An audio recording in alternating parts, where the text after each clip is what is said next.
es un capítulo pequeño, entonces hay que puntualizar los temas más importantes, ¿no? Uno de ellos es enfocar bien nuestro síndrome anémico. Entonces, esto es muy... nos van a preguntar, por ejemplo, en relación a las constantes corpusculares, la clasificación o algunos datos de la anemia. Entonces, por ejemplo, nos hablan de coidoniquia, platoniquia, no se olviden anemia ferropénica, es la anemia microcítica, hipocrónica más frecuente, por esto a nivel mundial. Cuando nos hablan de unos glóbulos rojos también microcíticos, en forma de hoz, la anemia falciforme o drepanocítica, en la cual hay que recordarnos en la anemia falciforme que se produce una osteomielitis por salmonella. Ese es típico de la anemia falciforme. En general las anemias hemolíticas se caracterizan porque un paciente joven, ¿no?, con anemia va a tener una litiasis concomitante, una colelitiasis. Recuerden que los cálculos son más frecuentes de colesterol, pero si se forman por bilirrubina es porque hay hemólisis. Otra microcítica que se debe recordar es la esferocitosis hereditaria. Los test diagnósticos, ¿no? En la esferocitosis hereditaria utilizamos el test de fragilidad osmótica a la hora y a las 24 horas. Muy bien. Entonces, cositas por ahí que vamos a ir comentando conforme revisemos las preguntas. Muy bien. Otro es el enfoque del estudio de la pancitopenia, ¿no? La pancitopenia, recuerden que es la depresión de las tres líneas, ¿no? Va a haber plaquetopenia, va a haber neutropenia y va a haber anemia. Entonces, justamente la clínica va en función de eso, ¿no? Va a haber síndrome anémico, infecciones, hemorragias. Por plaquetopenia habrá petequias, ¿correcto? En cambio, por factores de coagulación, no se olviden, el déficit de factores genera hematomas. En cambio, plaquetas es petequias, equimosis también, gingivorragia, ginecorragia, etc. Entonces, el hemograma nos va a salir una pancitopenia con disminución de reticulocitos, porque recuerden que no hay producción medular de elementos formes y el diagnóstico se hace con una aspiración de médula ósea, ¿no? La causa más frecuente de pancitopenia en jóvenes es la aplasia de médula ósea. ¿Y qué es la aplasia de médula ósea? Un reemplazo, ¿no?, de los elementos formes por tejido adiposo. La médula ósea se llena de tejido adiposo. El diagnóstico de confirmación se hace con biopsia, correcto, en la cual se ve una hipocelularidad. ¿Y qué predomina? Tejido celular adiposo. ¿Cuáles son los diagnósticos diferenciales? Aquí los tienen, ¿no? Está, por ejemplo, lo que viene a ser la anemia megaloblástica. Entonces, cuando sospechar una anemia megaloblástica, cuando me digan que esta pancitopenia está, la anemia que tiene esta pancitopenia es una anemia macrocítica. Una anemia macrocítica. Pero hay otra también que da pancitopenia con anemia macrocítica. ¿Quién es? El síndrome mielodisplásico. También da pancitopenia con anemia macrocítica. Entonces, ¿cómo la diferenciamos? Hay que ver el frotis de sangre. Si nos dice que en el frotis de sangre hay neutrófilos hipersegmentados, ¿eso qué es? Megaloblastia. En cambio, si en el frotis nos dicen que hay neutrófilos hiposegmentados, lo que se llama anomalía de Pseudo-Pellier, anomalía de Pseudo-Pellier. ¿Qué es eso? Neutrófilos hiposegmentados. Entonces ahí hay que sospechar del síndrome mielodisplásico. Otro que produce pancitopenia aquí es la hemoglobinuria paroxística nocturna. ¿Cuándo voy a sospechar esta? Esta pancitopenia de la hemoglobinuria paroxística se produce también en pacientes jóvenes que hacen anemias hemolíticas con trombosis. O sea, hace hemólisis y hace trombosis. Si te dicen un joven con síndrome de Budd-Chiari, tienes que descartar esta enfermedad. Budd-Chiari es la trombosis de las suprahepáticas. Tienes que descartar esta enfermedad. Le haces un frotis de sangre y vas a ver, ¿no es cierto? No, perdón, le haces el test de Ham. El test de HAM es someter a ácido, a un pH ácido, a los hematíes de los pacientes con urea paroxística y se van a hemolizar, porque producen una anemia hemolítica junto con glucosis, ¿ya? Entonces, ahí hay que sospechar de hemoglobina. Otro test diagnóstico es el test de la sacarosa. Test de HAM o test de sacarosa es para la hemoglobinuria paroxística nocturna. Test de fractilidad osmótica para la esferocitosis hereditaria. Electroforesis de la hemoglobina para las talasemias. ¿Listo? Electroforesis de la hemoglobina para las talasemias. Muy bien. Y otra también que da pancitopenia en los niñitos. Niño con pancitopenia, mal pronóstico, ¿no? Leucemia. ¿Y cuál es la leucemia más frecuente en niños? LLA. Leucemia linfocítica aguda. La LLA. En cambio, en adultos, la LMA, la mieloide aguda. Muy bien. ¿Y cómo lo clasificamos de leucemia aguda? Porque hay blastos en la médula ósea más del 30%. Blastos en médula ósea más del 30%. Algunos dicen 20%, pero los últimos criterios dicen 30%. ¿No? Muy bien.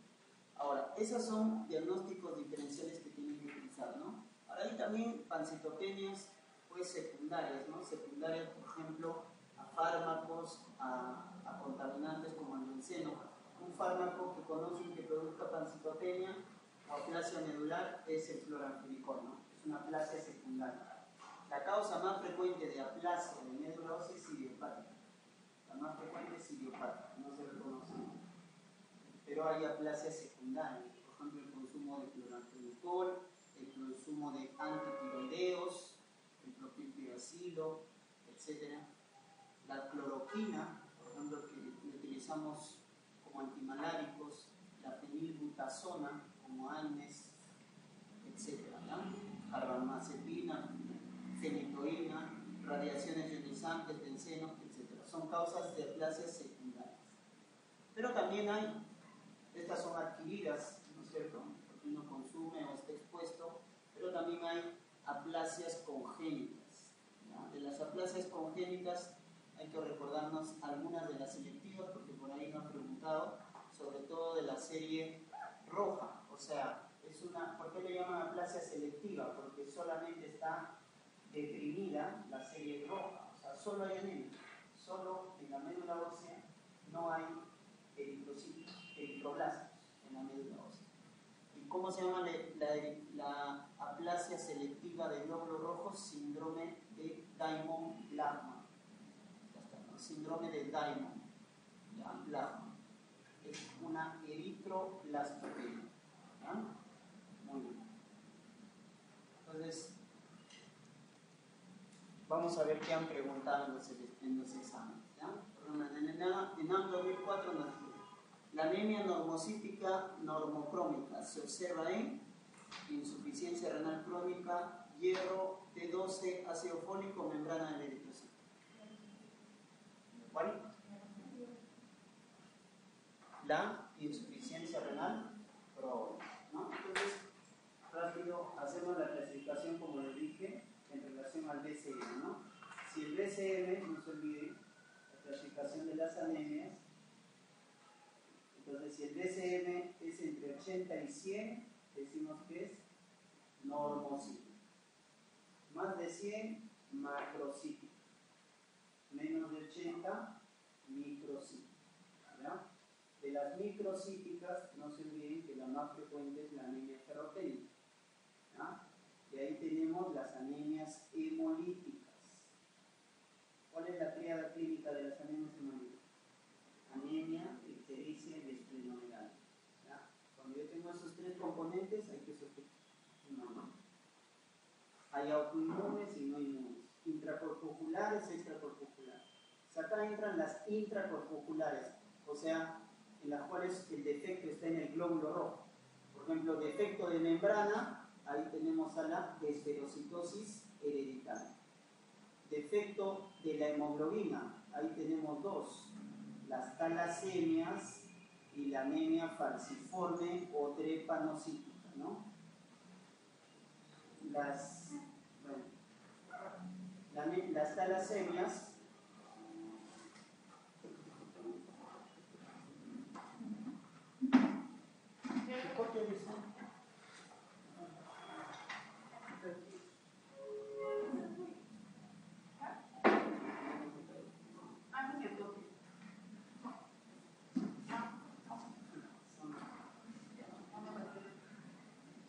la anemia falciforme, ¿ya? Recuerden que la talasemia es un defecto de cantidad, ¿no? Cuantitativo. Falta la cadena alfa o la cadena beta. Por eso hablamos de talasemia alfa, talasemia beta. En cambio, la anemia falciforme es un defecto cualitativo porque hay una mutación puntiforme en la cadena beta, ¿ya? Se altera un aminoácido por... Muy bien. Entonces, defecto de membrana, defecto de hemoglobina o defecto del grupo M, y ahí hablamos de las anemias sideroblásticas, ¿ya? La intoxicación por plomo, por ejemplo, de forma adquirida, genera anemia sideroblástica, pero también hay anemias sideroblásticas que son congénitas, ¿no? Entonces, mínimo se deben recordar estas anemias que son microcíticas, ¿ya? ¿Quiénes son normocíticas? A la cabeza, la anemia por enfermedad crónica. El paciente renal crónico, insuficiencia renal crónica. Paciente con aplasia medular. La aplasia medular genera anemia normocítica, pero también puede generar anemia macrocítica. Lo más frecuente es normocítica, aplasia de médula ósea. Muy bien. Y de la macrocítica, recuerden que hay una clasificación, ¿no? La megaloblástica, es decir, cuando hay elementos formes en la médula ósea grandes, blastos grandes, y si no hay elementos formes grandes en la médula ósea, entonces tenemos no megaloblástica, ¿no? ¿Quiénes son las megaloblásticas? Las que generan inmadurez. ¿Quiénes generan inmadurez? El déficit de B9 y de B2. ¿Cuál es la más frecuente? B9. Porque la reserva hepática es menor de B9. De B9 nos sirve, la reserva hepática es más pobre, ¿no? Unos 3-6 meses. B12 nos sirve hasta 3-5 años, ¿ya? Estas generan anemia megaloblástica, sobre todo B9, B12 o mixta puede ser, ¿no? Y las no megaloblásticas está la hepatopatía alcohólica, el alcohol genera anemia no megaloblástica, macrocítica, el hipotiroidismo genera anemia macrocítica. ¿Qué más dijimos? El síndrome mielodisplásico, ¿no? Pero recuerden que las anemias megaloblásticas, sobre todo de la B12, los neutrófilos, ¿cómo van a estar? Hipersegmentados. Más de 5 núcleos, ¿no? Su regulación de sus núcleos va a estar hipersegmentados. En cambio acá los neutrófilos van a estar hiposegmentados en el síndrome mielodisplásico, ¿ya? Eso se llama anomalía pseudopélvica. Muy bien, pseudopélvica. Pseudo de falso, pseudopélvica. ¿Ya? Muy bien. Entonces, mínimo en relación a la clasificación se debe recordar. En esta pregunta, sabiendo esto, decimos que la clave es la otra, ¿no? Insuficiencia renal crónica. Porque todas las demás, la de hierro genera microcítica, B12 y fólico, macrocítica, y la de membrana microcítica. La siguiente. La no se relaciona directamente con el alcoholismo. ¿Cuál no se relaciona directamente con el alcoholismo? Déficit de hierro, demencia, cardiomiopatía, hepatitis, polineuropatía periférica. Rápido nos salta a la vista la hepatitis alcohólica, ¿no? Alcohol, hígado, cirrosis, hepatitis hígado. La miocardiopatía también dilatada, es la más frecuente, ¿no? Pancreatitis crónica también. Polineuropatía, delirium tremens, sí. Polineuropatía periférica, igual y calcetín como el diabético también. Y demencia también, ¿no? Hay demencia alcohólica. Lo que no genera es el déficit de hierro, ¿ya? Muy bien. La siguiente, en el 2009, ¿no? Paciente de 70 años de edad con anemia crónica severa. Y miren cómo es el BCM, 101 centilitros, el HCM 25. considerando estos valores, ¿cómo clasifica la anemia? Entonces, lo sacamos, ¿no? Por el DSM, si es más de 100, se llamará macrocítica. Entonces tenemos la 1 y la 4. Macrocítica, hipocrómico o normocrómico. Hipocrómico. Menos de 27 picogramos ya es hipocrómico. ¿Ya? Entonces sería macrocítica hipocrómica. En el ENAM 2010, ¿cuál es la alternativa que corresponde al metabolismo del hierro? ¿El ácido ascórbico inhibe la absorción intestinal? No favorece, ¿no? Pero recuerden que el hierro, ¿dónde se absorbe? En el duodeno, ¿no? El ácido el folato en el D1 y el D12 en el hígado. Así recuerden, en esas tres partes. El hierro se absorbe ¿cuánto en el intestino? 10% de un ingiere. Una ingesta diaria de 10 miligramos, por lo tanto la absorción intestinal es de 1 miligramo. La absorción es 10 miligramos, ¿ya? Pero para esa absorción hay algunos factores que van a favorecer, ¿no? Por ejemplo, ¿cuál se absorbe más, el ferroso o el férrico? Ferroso. Hierro M, ferroso, ¿no? Y recuerden que los ácidos favorecen la absorción de hierro. Por eso es muy importante que el paciente tenga en el estómago un pH ácido, ¿ya? El pH ácido del estómago va a hacer que se absorba mejor el hierro, ¿no?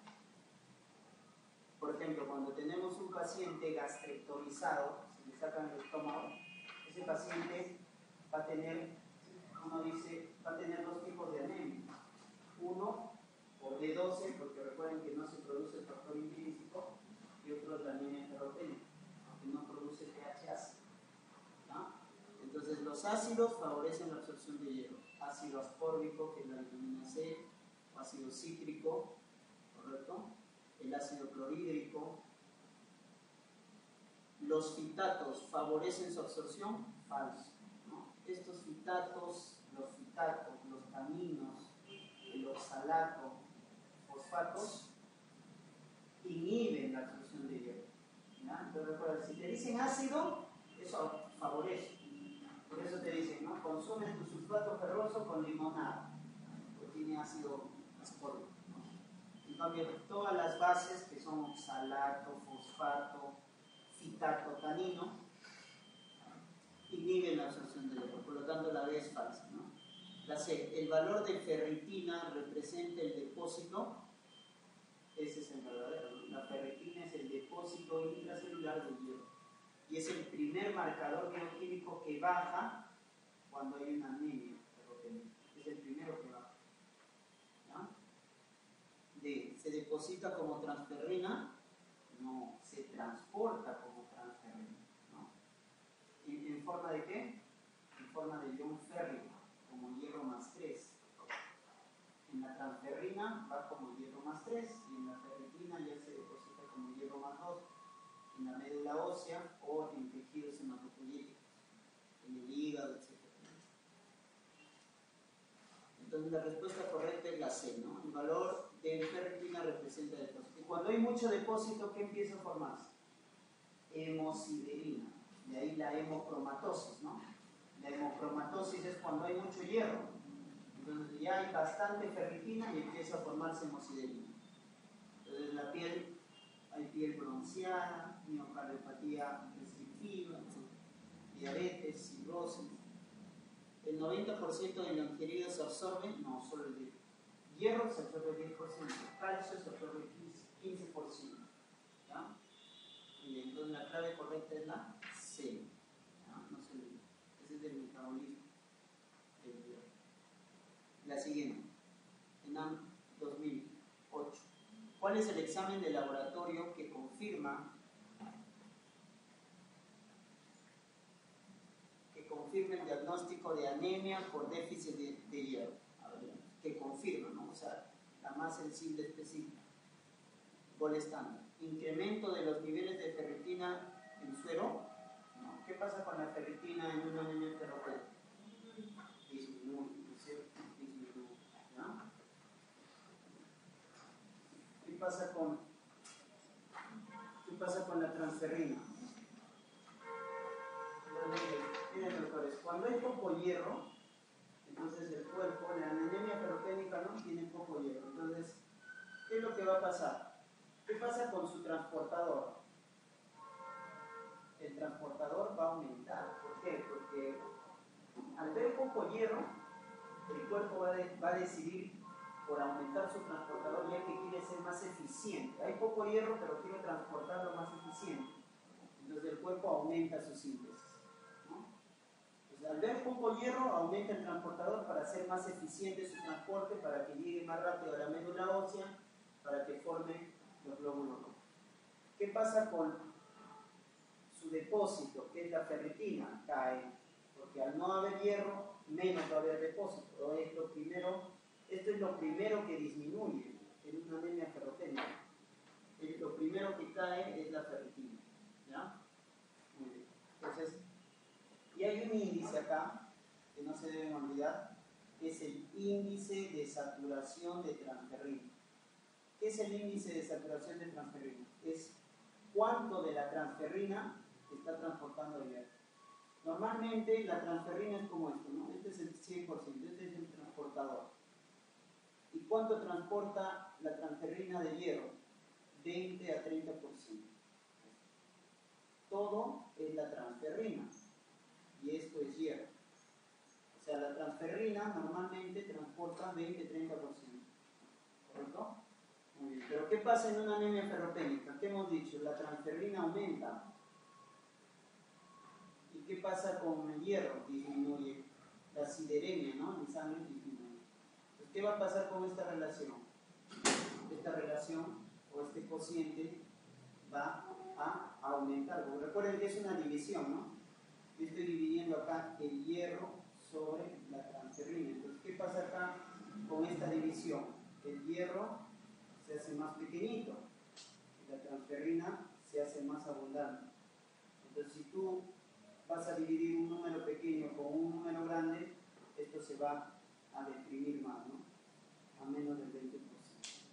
O sea, recuérdate que en la anemia ferropénica, entonces, el transportador aumenta, pero el índice de saturación baja, ya menos del 20%. Muy bien. Entonces, estas son las alteraciones que se producen en una anemia ferropénica. ¿Cuál es lo fundamental con una anemia por enfermedad crónica?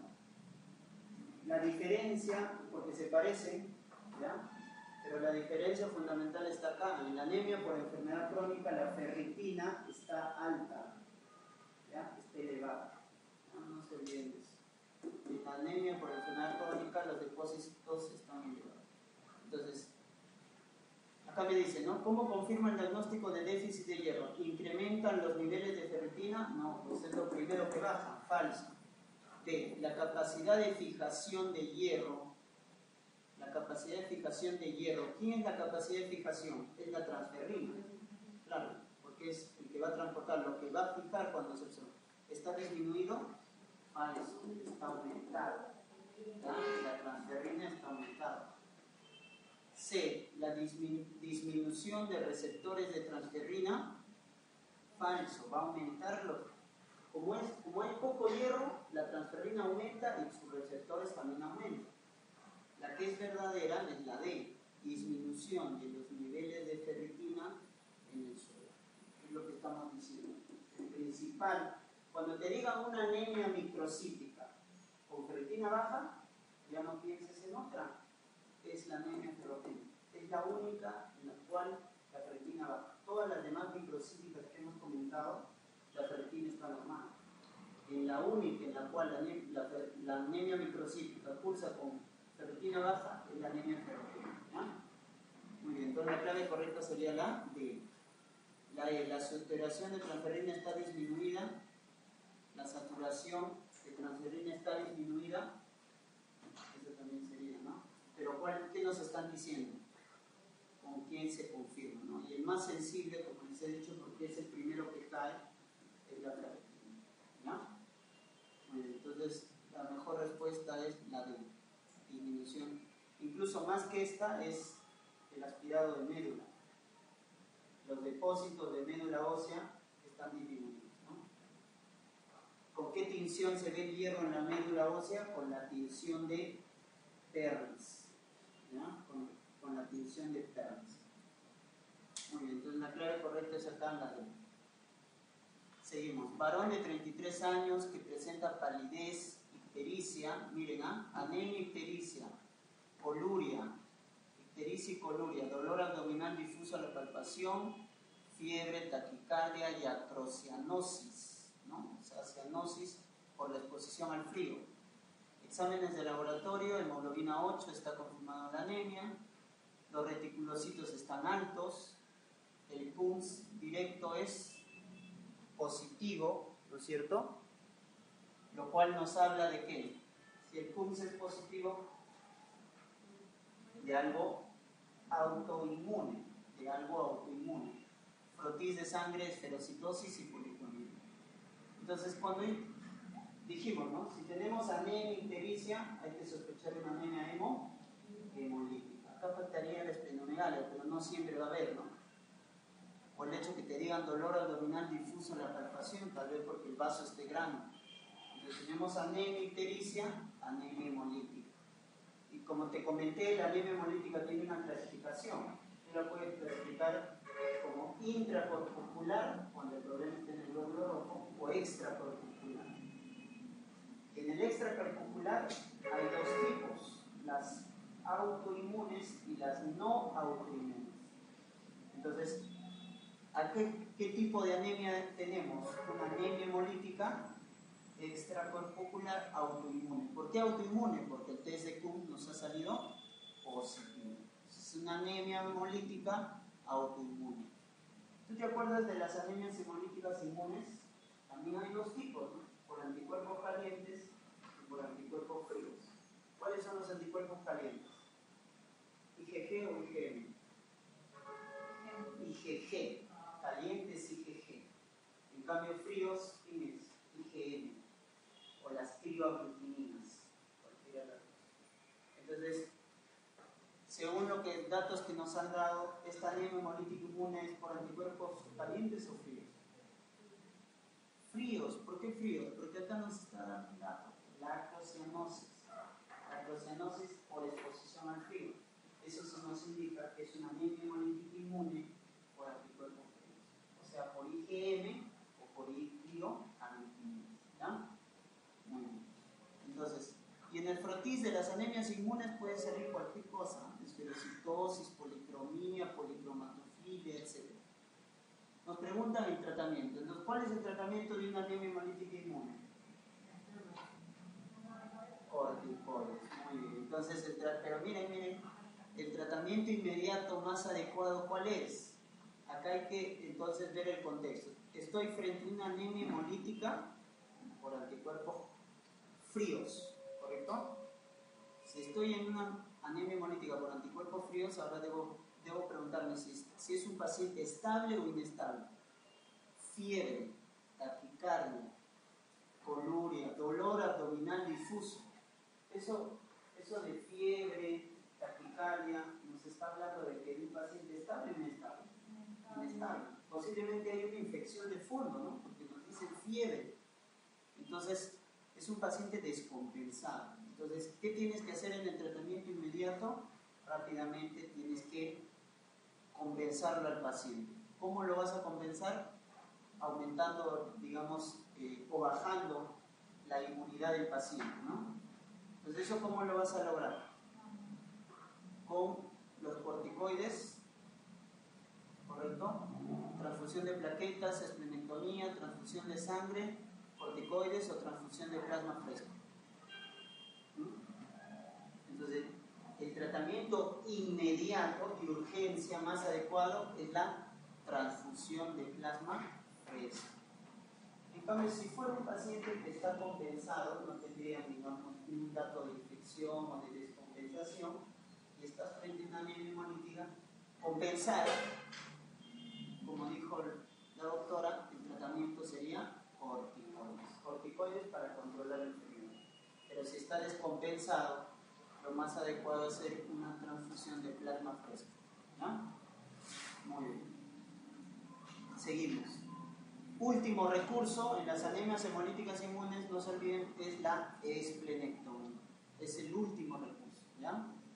Que se efectúa continúa a partir de los 5 años de edad y se tiene que dar, ¿no es cierto?, inmunización contra las bacterias capsuladas, ¿ya?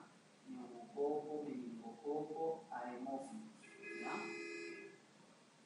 ENAM 2010. ¿Cuál es el marcador más importante de salud para el diagnóstico de anemia carencial crónica?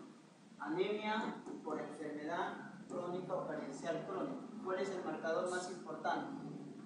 Entonces, de todas estas, la ferritina. Correcto. La ferritina es el principal diferenciador, ¿no? En la anemia ferroténica va a estar baja y en la enfermedad crónica va a estar alta. Paciente con anemia macrocítica crónica, macrocítica, con biopsia que muestra gastritis atrófica. La causa probable de la anemia se debe a una disminución del número de células. Muy bien, las parietales, porque son las que producen el factor intrínseco. Por lo tanto, nos está dando una anemia macrocítica por déficit de B12, ¿no? Y si es por un fenómeno autoinmune, estamos hablando de una anemia perniciosa. ¿Cuál de los siguientes anticuerpos es el más específico de la anemia perniciosa? Contra el factor intrínseco. Y el más sensible contra la célula parietal. La respuesta, ¿cuál es? La antifactor intrínseco. Y la más sensible contra la célula parietal. ¿Ah? ¿Cuánto es la dosis de hierro que debo darle a un paciente en anemia ferroténica?